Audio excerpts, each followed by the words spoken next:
Hollywood's 10 toughest actors didn't just play hard roles, they lived them, bringing real grit to the screen with lives as daring as their characters.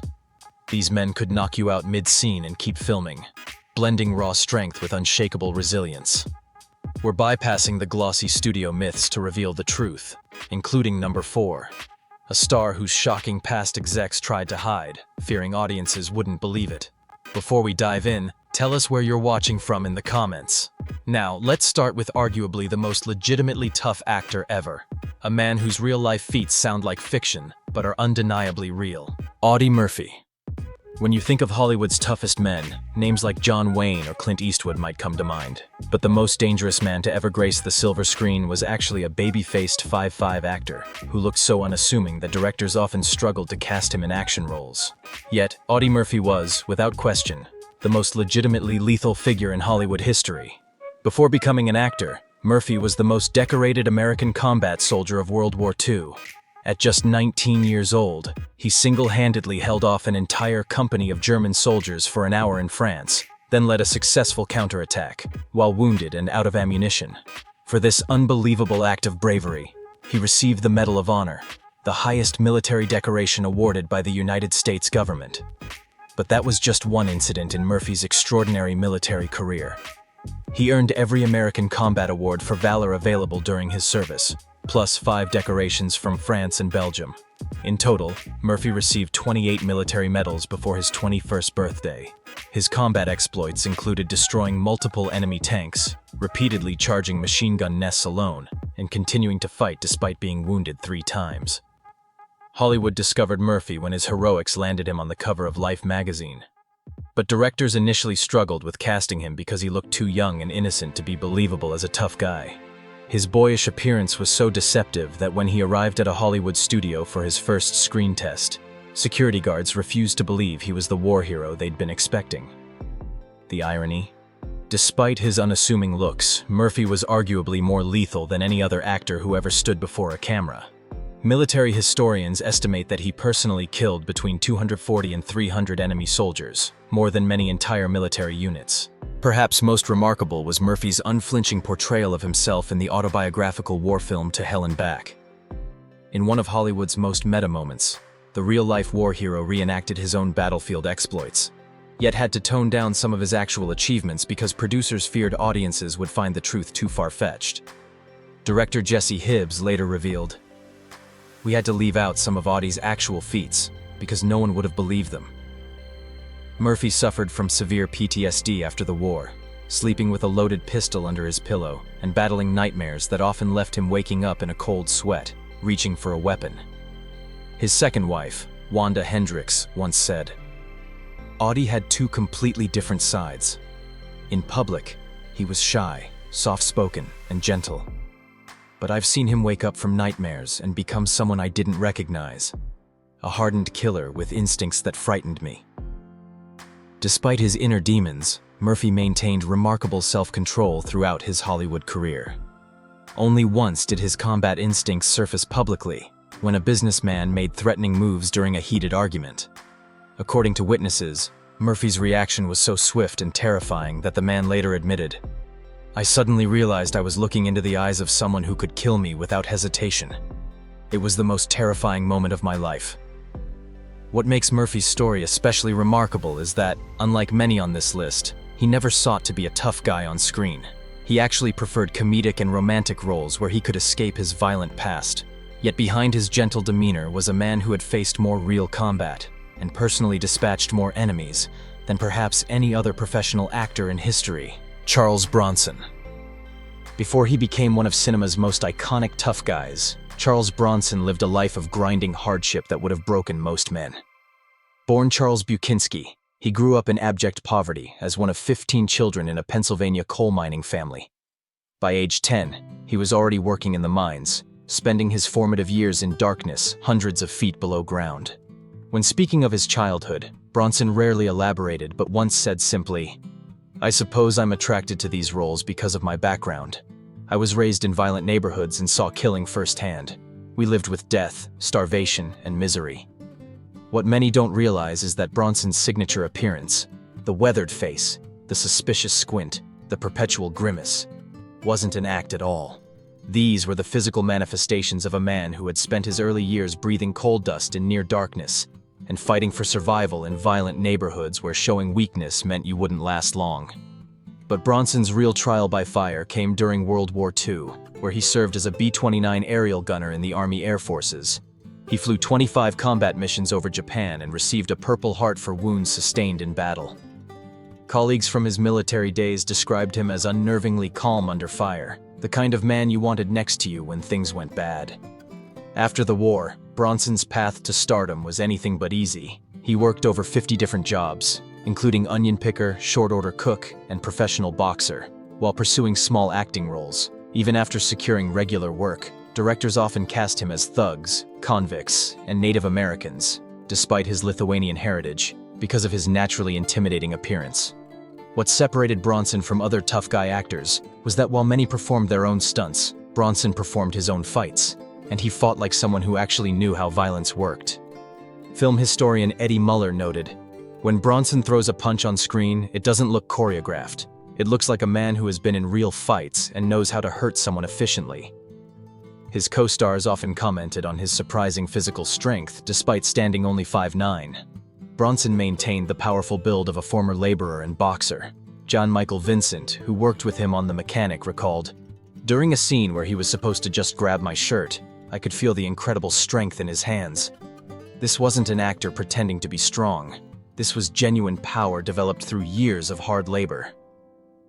Perhaps most telling about Bronson's authentic toughness was his response to death threats from the Mafia after his portrayal of vigilante Paul Kersey in Death Wish. While the studio offered him bodyguards, Bronson reportedly declined, saying simply, "I've lived too long and been through too much to worry about people like that." Unlike other stars who might have sought protection or publicity from such threats, Bronson's response demonstrated the quiet confidence of a man who had faced far worse dangers. Director Michael Winner, who worked with Bronson on numerous films, once said, "Charles doesn't act tough, he simply is tough. There's a substantial difference. Most actors playing tough guys are gentle souls playing a role. Bronson had an authentic hardness that came from a life of genuine struggle and danger. You can't fake that kind of authenticity." Lee Marvin didn't just play intimidating characters. He was precisely the kind of dangerous man he often portrayed on screen. Before becoming one of Hollywood's most recognizable tough guys, Marvin served as a Marine during World War II, where he participated in some of the bloodiest fighting in the Pacific Theater. As a private first class with the 4th Marine Division, Marvin fought in the Battle of Saipan in 1944, where he was severely wounded by machine gun fire that severed his sciatic nerve. The injury hospitalized him for a year and left him with a permanent limp that he disguised throughout his acting career. For his service and injuries, Marvin received the Purple Heart Medal, though he rarely spoke about his military experiences in detail. When he did discuss his time in combat, Marvin was bracingly honest about its horrors. Unlike some actor veterans who romanticize their service, he once said, "I was a Marine sniper in the Pacific. I got shot in the ass and sent home. That's the truth. Any man who says he enjoyed combat is either a liar or a fool." This authenticity made Marvin uniquely qualified to portray violence on screen. Director John Borman, who worked with him on Point Blank, noted, "Lee understood violence in a way most actors never will. When he portrayed a violent man, there was a truth to it that came from having seen men kill and be killed. He knew how real violence worked. Swift, ugly, and without the dramatics you usually see in film." Marvin's military background gave him a perspective on screen violence that other actors lacked. In films like The Dirty Dozen and The Killers, his portrayal of violent men had a chilling authenticity precisely because he wasn't playing at being dangerous. He was drawing on real experiences from combat. His fellow actors often found themselves intimidated by Marvin both on and off screen. James Coburn, himself known for tough guy roles, once admitted, "When Lee walked onto a set, there was an immediate shift in the atmosphere. Everyone straightened up a bit. There was something genuinely dangerous about him that you couldn't quite put your finger on, but you definitely felt it." Perhaps the most telling indicator of Marvin's authentic toughness was his infamous bar fight with an entire team of lumberjacks while filming in Oregon. According to multiple witnesses, Marvin, well into his 40s at the time, held his own against several much younger men until the state police arrived. The next day he showed up to set on time, sporting bruises but refusing medical attention or any schedule adjustments. What made Marvin particularly fascinating was his combination of physical toughness and intellectual depth. Despite his hard-drinking, hard-fighting reputation, he was well-read and thoughtful about his craft. Director Samuel Fuller, who worked with Marvin on The Big Red One, said, "Lee had experienced the worst of humanity during the war, and that gave him a philosophical outlook you wouldn't expect. He could be discussing Ernest Hemingway one minute and demonstrating the most efficient way to disable an opponent the next." In an era when many action stars were merely playing at being tough, Lee Marvin brought the real thing to the screen. A combat-hardened Marine who had faced death and carried those experiences into every role he played. As film critic Roger Ebert once observed, "When Lee Marvin threatened someone in a movie, you believed it, because Lee Marvin could actually carry out that threat." Steve McQueen. Steve McQueen wasn't just Hollywood's king of cool. He was a legitimate daredevil whose off-screen adventures often outshined his movie roles. Unlike some tough guy actors who relied on careful publicity and stunt doubles, McQueen insisted on performing his own stunts whenever possible and lived a life of genuine risk and adventure. McQueen's path to toughness began early. After an unstable childhood marked by abandonment and abuse, he ran away from home at 14 and eventually joined the United States Marine Corps in 1947. His time in the military was hardly smooth. He was demoted 7 times for insubordination, and once spent 41 days in the brig for extending a weekend pass into a 2-week absence.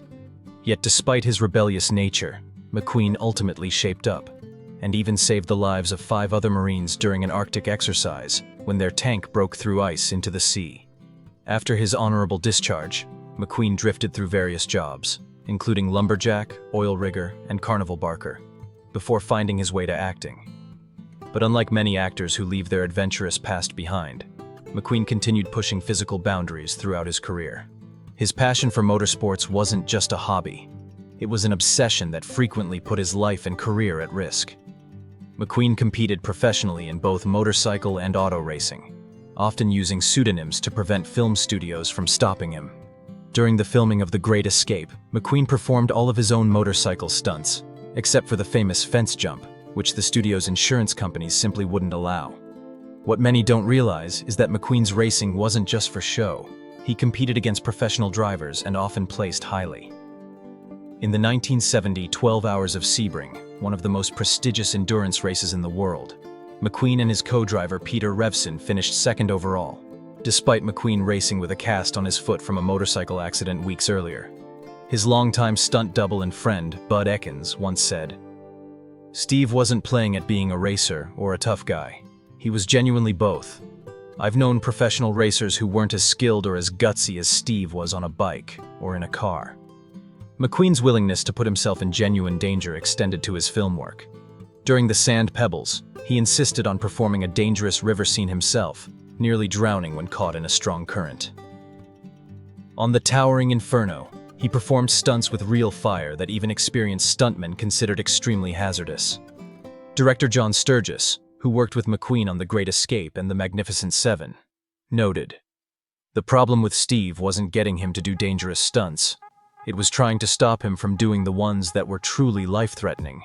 He had absolutely no fear, which made him both incredible to work with and terrifying to ensure." Perhaps most telling about McQueen's authentic toughness was his response to learning he was on Charles Manson's hit list. When police informed him that the Manson family had planned to target him, along with other celebrities like Frank Sinatra, McQueen began carrying a loaded Magnum pistol everywhere he went. Unlike other stars who hired extensive security teams, McQueen's approach was straightforward. He would protect himself. Racing champion Mario Andretti, who competed against McQueen, once observed, "Hollywood had a lot of actors playing tough guys, but Steve actually was what most of them were pretending to be. The man had more guts on the track than some professional drivers I knew." Kirk Douglas. Before he became one of Hollywood's biggest stars, Kirk Douglas, born Ishur Danielovich, fought his way up from extreme poverty through sheer force of will. The son of Jewish immigrants, Douglas grew up in a home so poor that his family sometimes went without food. He earned his first money, a few pennies, by selling snacks to mill workers, developing the hustle and determination that would eventually take him to Hollywood. But Douglas didn't just battle poverty, he channeled his hardscrabble upbringing into becoming a legitimate wrestler before his acting career. Douglas wrestled competitively and earned a scholarship to St. Lawrence University based on his wrestling prowess. This wasn't theatrical wrestling but legitimate collegiate competition that required genuine strength, skill, and toughness. Douglas's real trial by fire came during World War II, where he served as a communications officer aboard a submarine chaser in the U.S. Navy. Military service in anti-submarine warfare was extraordinarily dangerous, with constant threat of enemy attack and the psychological strain of operating in confined spaces. Douglas received injuries during his service that led to his medical discharge in 1944. What separated Douglas from other tough guy actors was his combination of physical power and indomitable will. Director Stanley Kubrick, who famously clashed with Douglas during Spartacus, later admitted, "Kirk was an absolute force of nature. When he decided something was going to happen, it happened, period. His physical strength was impressive, but his mental toughness was truly intimidating." Douglas's reputation for toughness was well earned on movie sets. For Spartacus, he trained intensively with ex-gladiators and wrestlers to ensure the fight scenes looked authentic. During one scene, Douglas insisted on performing a dangerous fall that the stunt coordinator had advised against, resulting in injuries that would have sidelined most actors. But Douglas returned to filming after just 2 days. His co-stars frequently commented on both his physical power and intimidating presence. Burt Lancaster, himself a former circus acrobat, said, "Kirk approaches acting like a physical confrontation. He doesn't just perform a scene, he attacks it." Perhaps most telling about Douglas's genuine toughness was his recovery from a severe helicopter crash in 1991 that killed 2 other people and left him with a debilitating back injury. Though in his 70s at the time, Douglas fought through a lengthy and painful rehabilitation, eventually regaining his ability to walk. Then, after suffering a severe stroke in 1996 that impaired his speech, Douglas underwent years of therapy and published a book about his recovery, a testament to his unyielding determination. Director Howard Hawks, who worked with many of Hollywood's tough guys, once observed, "There were plenty of actors who looked tough, but Kirk actually was tough. The difference was in the eyes. You could see that this was a man who had fought his way through life and wasn't intimidated by anything or anyone." Douglas himself rarely discussed his toughness, but in his autobiography, he offered this insight. "I've always believed that you tell a person no 3 times, then if they're still standing there, you might have to hit them." It was a philosophy that reflected his straightforward approach to confrontation, one developed through real struggles rather than Hollywood posturing. James Cagney. Don't let the compact 5'5" frame fool you. James Cagney was pound for pound one of the toughest men ever to become a Hollywood star. Long before he became famous for playing gangsters and tough guys, Cagney had developed legitimate fighting skills through necessity in his rough New York neighborhood. Growing up on the Lower East Side of Manhattan, Cagney learned to box not as a sport, but as a survival skill. The streets where he was raised were ruled by gangs, and being small meant Cagney had to be tougher and quicker than his opponents. He became an accomplished amateur boxer, developing the rapid footwork and lightning-fast hands that would later become part of his signature on-screen style. What most audiences didn't realize when watching Cagney's famously realistic fight scenes was that they were seeing a man who had been in dozens of real street fights and knew exactly how violence worked in the real world.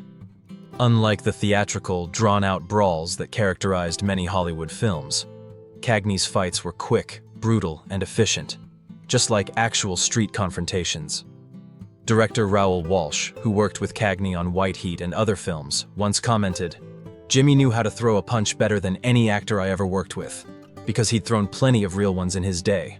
When he hit someone in a scene, you believed it because there was authentic technique behind it." Cagney's physical abilities extended beyond fighting. He was an accomplished dancer before becoming an actor, with remarkable coordination and agility that allowed him to perform his own stunts well into his later career. His dance background gave him the unique ability to move with both grace and explosive power, a combination that made his violent scenes particularly convincing. His co-stars often discovered Cagney's surprising strength the hard way. During the filming of The Public Enemy, actress Mae Clarke wasn't told in advance that Cagney would actually shove a grapefruit in her face rather than fake it, resulting in genuine shock and minor injury. This wasn't the only time Cagney's realism caught co-stars off guard. He was known for occasionally connecting with stage punches that weren't entirely staged. Perhaps most telling about Cagney's authentic toughness was his reputation off the set. Despite his fame playing criminals, Cagney was known in Hollywood circles as someone you simply didn't cross. Bob Hope once remarked, "Jimmy was the kind of guy who, if you tried something funny with him, would drop you where you stood, and then help you up and dust you off afterward." Cagney himself rarely discussed his fighting abilities, but when pressed in a 1973 interview, he offered this telling insight. "I know how to handle myself, always have. When you're my size and grow up where I did, you either learn to be handy with your fists, or you get used to being on the ground a lot. I preferred standing." John Wayne. John Wayne's tough guy persona wasn't just a creation of Hollywood publicity. It was rooted in genuine physical prowess and frontier hardship that preceded his acting career. Before he became the Duke, Marion Morrison was raised in the sparse, demanding environment of early 20th century California and Iowa, where physical labor was a daily reality. Standing 6'4" and powerfully built even in his youth, Wayne initially distinguished himself not as an actor, but as a football player, earning a sports scholarship to the University of Southern California. His strength and athletic ability were so impressive that during his early days in Hollywood, he worked as a prop man and stuntman before landing acting roles, routinely moving set pieces that took 2 or 3 other men to handle.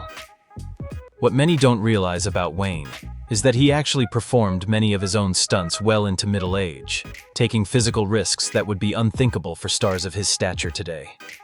During the filming of The Alamo, Wayne insisted on performing a dangerous horse fall that resulted in cracked ribs. Rather than take time off to recover, he simply had his ribs taped and continued directing and starring in the film.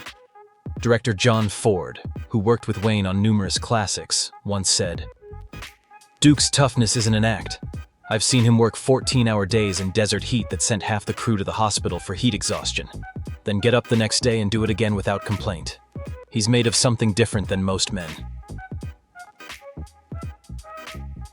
Wayne's physical resilience was perhaps most evident during the filming of The Conqueror in 1956. The production took place in Snow Canyon, Utah, downwind from Nevada nuclear test sites, exposing the cast and crew to radioactive fallout. Of the 220 people who worked on the film, 91 developed cancer in the following decades, including Wayne himself, who eventually died of stomach cancer in 1979. Yet despite developing health problems likely connected to radiation exposure, Wayne continued to perform physically demanding roles for decades. His personal strength was matched by remarkable pain tolerance. During The Greatest Story Ever Told, 1965, Wayne tore his shoulder ligaments in a stunt, but refused to stop filming.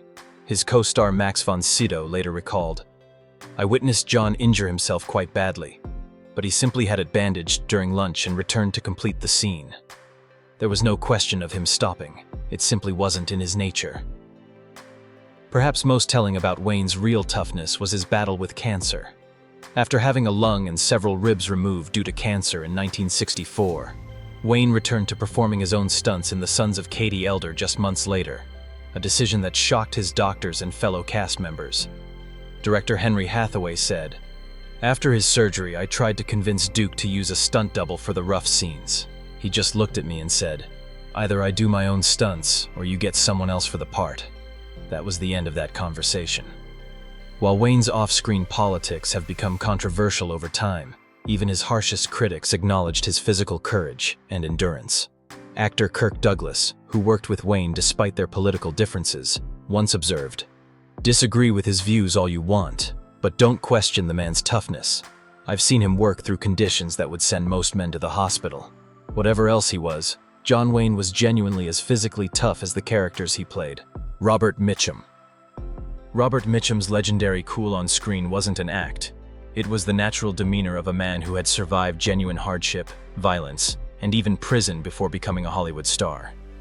Unlike many actors who simply played tough guys, Mitchum had lived a life that made his screen personas seem tame by comparison. Orphaned at a young age, Mitchum spent his youth as a Depression-era hobo, riding the rails across America and taking whatever work he could find.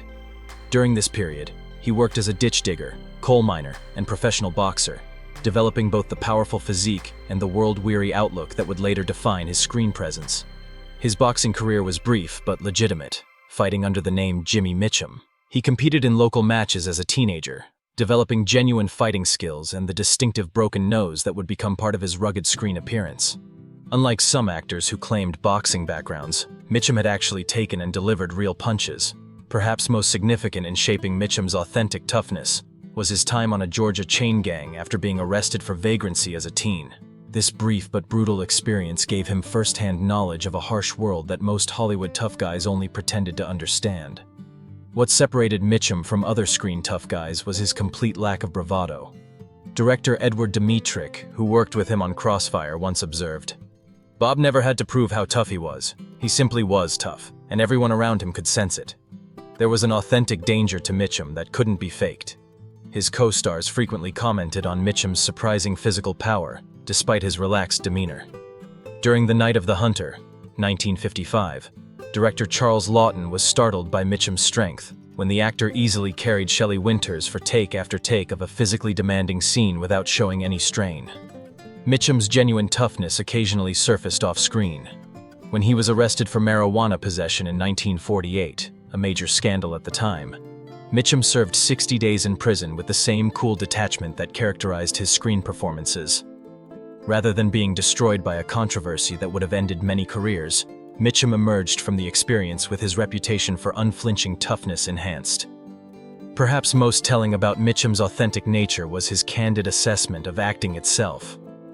Unlike many stars who spoke reverently about their craft, Mitchum famously said, "Look, I have two acting styles, with and without a horse." This wasn't false modesty, but rather the perspective of a man who had experienced enough real drama in his life to recognize the relative unimportance of pretending on camera. Director Joseph von Sternberg, known for his demanding perfectionism, once said of Mitchum, "There are actors who create characters, and actors who reveal themselves. Mitchum did the latter. The hardness you see on screen isn't acting. It's the accumulated experience of a difficult life, visible in every expression." When asked about his seemingly effortless portrayal of tough guys, Mitchum offered this insight. "I kept the same expression for 40 years, and it worked just fine." What he didn't add was that the expression, combining world weariness, latent danger, and cynical intelligence, wasn't created for the camera, but had been developed through real experiences long before he ever stood before a movie camera. Anthony Quinn. Anthony Quinn's powerful presence on screen wasn't crafted in acting classes. It was forged through a childhood of grinding poverty and physical labor that gave him both the physique and the hardened outlook of a genuinely tough man. Born in Chihuahua, Mexico during the Mexican Revolution, Quinn's earliest memories included soldiers, gunfire, and his family's desperate flight to escape the violence. After immigrating to the United States, Quinn's family settled in the poorest sections of Los Angeles, where young Anthony began working before he was 10 years old. Unlike many actors who developed their physiques in gyms, Quinn built his powerful frame through years of genuine labor, working as a butcher's assistant, a boxer, and in various construction jobs before ever stepping onto a movie set. His boxing career, though brief, was legitimate, fighting professionally as a teenager to help support his family. Quinn developed not just fighting skills, but the distinctive broken nose that would become part of his rugged screen appearance. This wasn't a publicity stunt or a hobby. It was economic necessity for a young immigrant trying to survive. Quinn's physical power was legendary on movie sets. During Zorba the Greek, 1964, the famous beach scene required Quinn to carry logs that normally would have required two men. Rather than use camera tricks or doubles, Quinn simply performed the feats of strength as written, impressing even the local Greek laborers who worked as extras on the film. Director Elia Kazan, who worked with Quinn on Viva Zapata, once observed, "Tony doesn't act tough, he simply is tough. There's an authentic physical power to him that comes from years of real labor, not from workouts with personal trainers. When he portrays a laborer or a fighter, he's drawing on actual experience." Perhaps most telling about Quinn's genuine toughness was his approach to stunts and physical scenes. Well into his 50s and 60s, Quinn insisted on performing physically demanding sequences himself, often to the concern of directors and insurance companies. During The Guns of Navarone, 1961, at age 46, Quinn performed a treacherous cliff-climbing sequence that the stunt coordinator had recommended be done with a double. What made Quinn particularly unique among Hollywood's tough guys was his complete lack of concern about maintaining a macho image. Unlike many actors who carefully cultivated their tough personas both on and off screen, Quinn was comfortable showing vulnerability and emotion. Co-star Sophia Loren, who worked with Quinn on several films, once said, "Anthony had the body of a warrior and the soul of a poet. He could lift you with one arm and then discuss art with a sensitivity that would surprise people who only knew his tough roles. That combination made him absolutely magnetic, on screen and off." In his autobiography, Quinn offered this perspective on his approach to portraying physical characters. "I've played boxers, strongmen, and laborers, because I understand their world. Before Hollywood, my hands were calloused from real work. I've carried real loads, thrown real punches, and felt real hunger. When I portray these men, I'm not pretending, I'm remembering." Charlton Heston. Before he became known for his epic film roles and later political activism, Charlton Heston established his credentials as a genuinely tough individual through military service and a commitment to performing his own stunts that bordered on reckless. Heston's service during World War II wasn't the publicity creation that some actors enjoyed. He served as an aerial gunner in the Army Air Forces, though typically modest about his service. He occasionally acknowledged the genuine danger, once saying, "When you're in a B-25 at 15,000 feet and people are shooting at you, it tends to focus the mind wonderfully." For the Ten Commandments, 1956, Heston worked in the Sinai Desert under brutal conditions that sent many crew members to the hospital with heat exhaustion and dehydration. The physical demands Heston placed on himself became legendary in Hollywood. For Ben-Hur, 1959, he spent months learning to drive chariots, suffering numerous injuries during the process.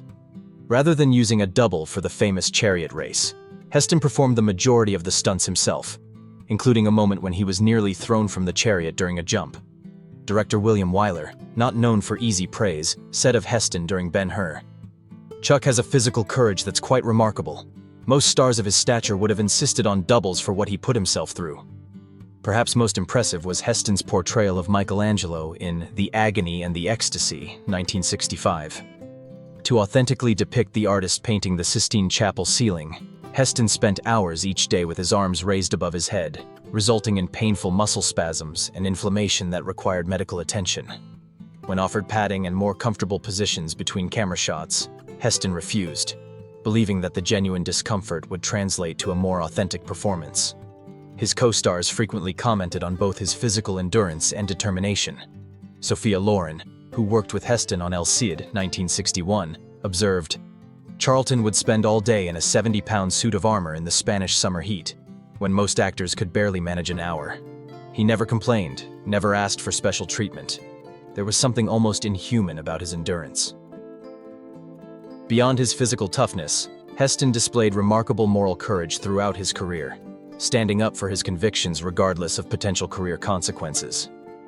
Whether marching with Dr. Martin Luther King Jr. in the 1960s or advocating for gun rights in his later years, Heston consistently demonstrated a willingness to take unpopular stands and face criticism head-on.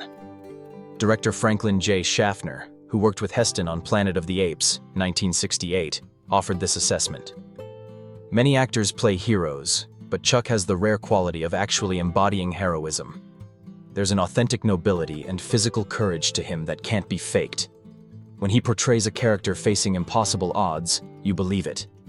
Because Heston has that quality." Final thoughts. That wraps up our journey through Hollywood's legitimately toughest actors, men who brought real-life experience to their roles that modern stars can only attempt to simulate.